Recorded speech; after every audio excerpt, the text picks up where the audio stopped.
So Bound Blues has the subtitle A Life Told in Shoes.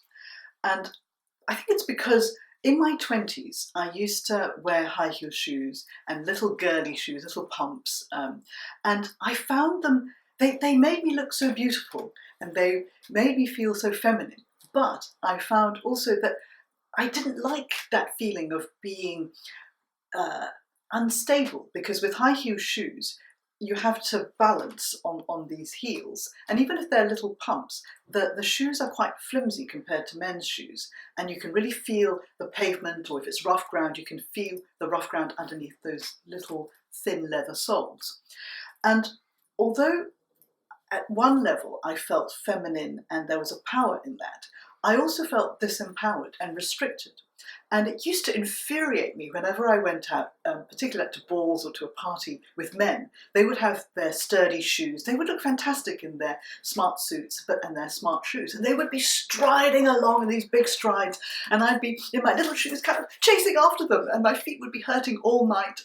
And rather than being able to enjoy dancing and walking around, a ball or whatever, I'd be thinking, oh, my feet hurt.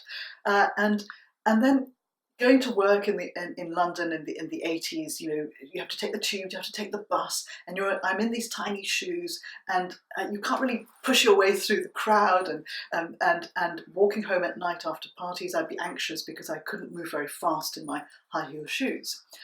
And at that time also, I was longing to be a writer.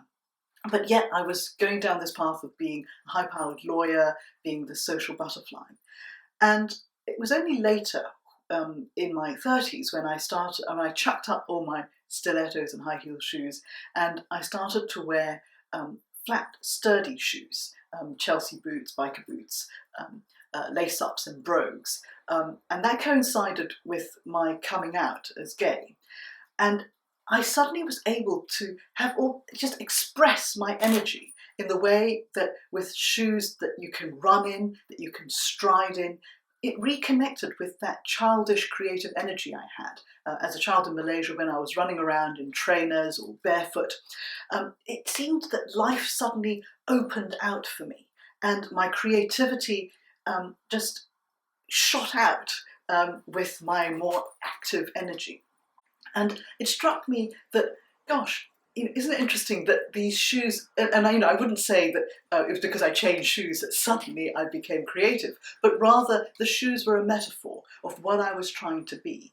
That in my 20s, I was trying to fit in with what I thought success meant, the social interpretation of success, of being a successful lawyer, being pretty, having lots of boyfriends. But actually, in reality, what success finally means for me is being my own person, being able to be creative, being able to write my books, and to stride along and push my way through the London crowds without tottering over. I hope to use that metaphor to invite the audience of the show and the readers of the book to explore what it is that may be restricting them. And it may not be their shoes, and I'm not a shoe fascist. I'm not saying everybody has to wear flat shoes, but rather this was a metaphor for me in my life. What are the symbols within your life that perhaps indicate that you're not living the life that you want to live? Well, I'm the eldest daughter and the eldest granddaughter, and I think my mum just loved having this little girl. And so she would dress me, I guess I'm talking about age 2 or 3, in these little fluffy dresses.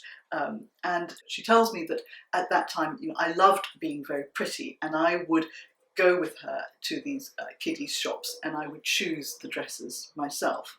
So I would go for these little fluffy dresses, and I loved red, and I'd have pigtails and red ribbons and red socks with my white dress, or sometimes white and white. She told me that I was very particular about who could do my pigtails. Only grandma could do it, because only grandma could do it right. So I had these beautiful pigtails and these little dresses. And I guess I seem to remember kind of enjoying that up to a point. And then when I was about 4 or 5, I started to want to be more tomboyish, and to be more active and to run around and to play at toy soldiers and cowboys. And my mum loved me very much and was very indulgent and let me cut my hair and wear boy shoes and boy clothes. And I had this soldier's outfit that I guess we must have bought from the kind of boys section.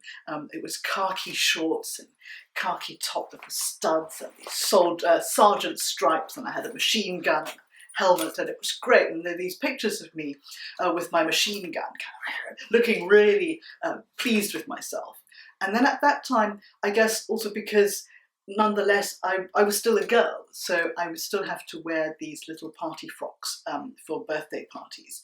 And that you can see the photos of me in the party frock, and I was kind of like, don't know wrong, being very sulky because that was not really me.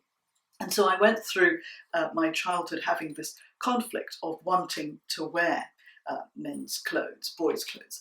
And I suppose it was really because I saw my grandpa in particular. He was like the patriarch of the family. Everybody really respected him. And he would wear suits and these shoes, lace-up shoes. So when he walked on wood or tar, it would go cock, cock, cock. And I remember distinctly as a child going, I want cock, cock shoes. And I did get a pair after much throwing of tantrums. And even now, it's interesting when I hear behind me, on the London streets, a man walking with those lace-up shoes that have, I don't know what they put on like steel heels or something, and they go cock, cock. I always have to look, and I just think, I always think about Grandpa when I hear that.